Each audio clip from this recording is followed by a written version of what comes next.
जैसा कि आप सभी जानते हैं, आज 27 फरवरी है और आज हमारे देश के महान क्रांतिकारी चंद्रशेखर आज़ाद जी का बलिदान दिवस है। तो थोड़ी हम इनके बारे में पहले मैं आपको बता देना चाहता हूँ। वैसे तो इनके बारे में बताना कोई औचित्य इसका नज़र नहीं आता, क्योंकि हम सभी ने बचपन से इनकी वीरता की कहानियाँ सुनी हैं, इनके महानता के किस्से सुने हैं। तो साथियों, 23 जुलाई 1906 को चंद्रशेखर आज़ाद जी का जन्म हुआ था। तिवारी जी ये थे, ब्राह्मण परिवार में इनका जन्म हुआ था और जहाँ पर इनका जन्म हुआ था वह भील समुदाय के अंतर्गत ये लोग रहे। इन्होंने यहाँ पर बाण चलाना, तीर चलाना ये लोग सीखे, तिवारी जी, चंद्रशेखर तिवारी जी सीखे और आज़ाद इनका उपनाम था। उसके बाद धीरे धीरे ये स्वतंत्रता संग्राम कार्यों में इन्होंने अपनी बढ़ चढ़कर हिस्सेदारी जताई। 1919 में जब जलियांवाला बाग हत्याकांड हुआ तो उन्होंने इस कांड ने इनको झकझोर कर रख दिया और इनके मन में स्वतंत्रता की भावनाएं और अधिक प्रबल हो गई। और उसके बाद जब इन्होंने देखा कि 1920 में गांधी जी द्वारा असहयोग आंदोलन शुरू किया गया तो उस पर भी इन्होंने बढ़ चढ़कर हिस्सा लिया। तो एक बार की कहानी कहते हैं कि जब इन्होंने स्कूल का कार्यक्रम छोड़कर स्वतंत्रता संग्राम में हिस्सा लेना शुरू किया तो इन्हें 14 बेंतों की सजा सुनाई गई। तो पंडित जवाहरलाल नेहरू जी अपनी आत्मकथा लिखते हैं तो उसमें लिखते हैं कि एक आज़ाद बच्चे की कहानी जिसने 14 बेंत खाई। तो ये कहानी इनके लिए प्रसिद्ध थी। उसके बाद जब 1922 में इन्होंने देखा कि गांधी जी ने असहयोग आंदोलन को वापस ले लिया तो इनका रोष गांधी जी के प्रति बढ़ा और इन्होंने उसको छोड़ दिया और हिंदुस्तान एसोसिएशन, रिपब्लिक एसोसिएशन की स्थापना करी। ये स्थापना नहीं करी, उसके साथ ये जुड़े, रामप्रसाद बिस्मिल जी के साथ इन्होंने उसकी शुरुआत करी, उसके कार्यों में हिस्सा लिया और उसके बाद रामप्रसाद बिस्मिल जी के साथ इन्होंने काकोरी कांड को अंजाम दिया।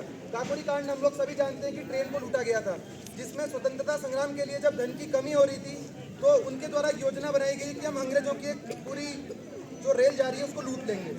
तो इन्होंने ट्रेन को लूटा और इसको काकोरी कांड कहते हैं। और उसके बाद इन्होंने जब देखा कि ये चीज़ें कम हो रही हैं और इसको बढ़ाना पड़ेगा तो 1927 में इन्होंने भारत के जो भी क्रांतिकारी एसोसिएशन होते थे, क्रांतिकारी संगठन होते थे, इन्होंने 4 क्रांतिकारी संगठनों को एक किया और उसका नाम दिया हिंदुस्तान रिपब्लिक एसोसिएशन।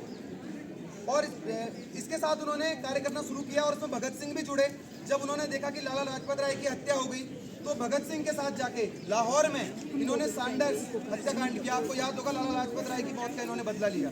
उसके बाद दिल्ली में असेंबली कांड, जब असेंबली में बम फेंका गया था, वह भी इनके द्वारा किया गया और इसकी जब सजा उन लोगों को सुनाई गई तो 3 लोगों को सजा सुनाई गई, भगत सिंह, सुखदेव और राजगुरु। तो जब इनकी सजा उन्हें सुनाई गई, अन्य लोग भी थे जिनकी सजा इन्हें सुनाई गई, तो उन लोगों के लिए उन्होंने कहा कि हम अपनी अपील नहीं करेंगे। भगत सिंह, राजदेव और सुखदेव, राजगुरु और सुखदेव, उन लोगों ने अपील करने से मना कर दिया और जो लोग थे उन्होंने कहा कि हम इसमें हाईकोर्ट में अपील करेंगे। उनकी अपील को भी खारिज कर दिया और भगत सिंह लोगों ने इसके लिए मना कर दिया। तो गणेश शंकर विद्यार्थी का नाम हम लोगों ने सुना होगा, वरिष्ठ पत्रकार हुआ करते थे उस समय और हरदोई जेल में वे बंद थे। हरदोई जेल में वे जाकर उनसे मिले और उन्होंने बात करी कि भगत सिंह, राजगुरु और सुखदेव को इनको मौत की सजा नहीं सुनानी चाहिए, मौत की सजा नहीं सुनानी चाहिए, आजीवन कारावास होना चाहिए, लेकिन उन्होंने इसको मानने से मना कर दिया। उसके बाद ये पंडित जवाहरलाल नेहरू से जाकर मिले। जवाहरलाल नेहरू जी से इन्होंने आवेदन किया कि गांधी जी से वे कहें कि लॉर्ड इरविन से वे इसके लिए उनकी सजा की माफ़ी के लिए कहें, लेकिन उन्होंने कोई इसमें ज़्यादा वो मामला किया नहीं।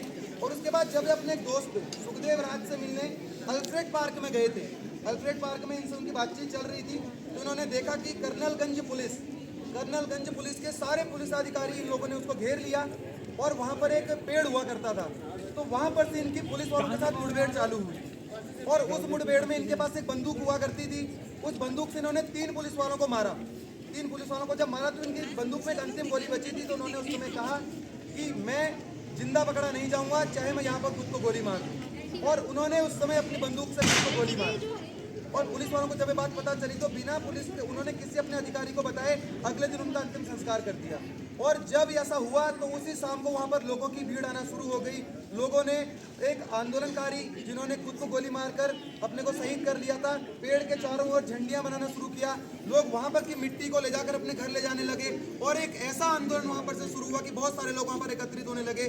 तब वहाँ पर पंडित जवाहरलाल नेहरू जी की पत्नी ने कहा कि जैसा खुदीराम बोस जी के साथ हुआ था बंगाल में कि लोगों ने उनको भगवान मानना शुरू कर दिया था, आंदोलनकारियों ने उन्होंने अपना भगवान मानना शुरू कर दिया था और उस मिट्टी को अपने घर पर सजाना शुरू कर दिया था, ऐसा इस आदमी के साथ होगा।